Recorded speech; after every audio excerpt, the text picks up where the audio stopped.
கடன் விஷயங்கள் சம்மந்தமானது, கடன் அதிகமாக இருக்கும். கடன் சம்மந்தப்பட்ட கொஞ்சம் கொஞ்சமாக தான் அடையும்.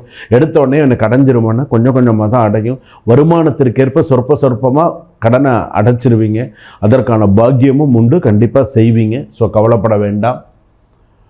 மிதுன ராசி பொறுத்தளவுக்கு அடுத்ததான் நான் சொல்லக்கூடிய சில விஷயங்கள் என்னென்ன, தேவையில்லாத பிரச்சனைகளுக்கு போகாதீங்க. போய் கெட்ட பேர் வாங்காதீங்க. நீங்களாக போய் நான் நல்ல செய்தி செய்கிறேன், நானாக போய் ஒருத்தருக்கு நல்லது செய்கிறேன், பண்ணுறேன், போகிறேன் வரேன்னு சொல்லி நீங்களாக போய் ஒன்று செஞ்சு நீங்களாக போய் அவப்பெயர் வாங்காதீங்க. ஆண்களாக இருந்தால் தயவு செய்து உங்கள் பொண்டாட்டி சொல் பேச்சை கேளுங்க. அதாவது அவங்களுக்கும் கொஞ்சம் மதிப்பு கொடுங்க. அவங்களுக்கும் அவங்களுடைய உணர்வுகளுக்கும் கொஞ்சம் மதிப்பு கொடுத்து என்ன ஏதுன்னு கேட்டு அதுக்கப்புறமா ஒரு டிசிஷன் எடுங்க.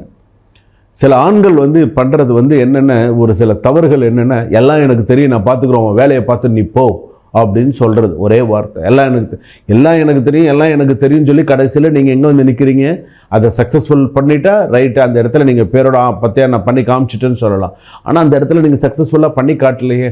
அப்போ உங்கள் மேலே மனைவிக்கு ரொம்பவும் அதுக்கு அடுத்ததும் உங்கள் மேலே கோபம் தான் அதிகமாக வரும். அதனால் அவங்க சொல்கிற சில விஷயத்தையும் கேளுங்க. பெண்கள் சொல்கிறதுலையும் சில விஷயங்களை கேளுங்க.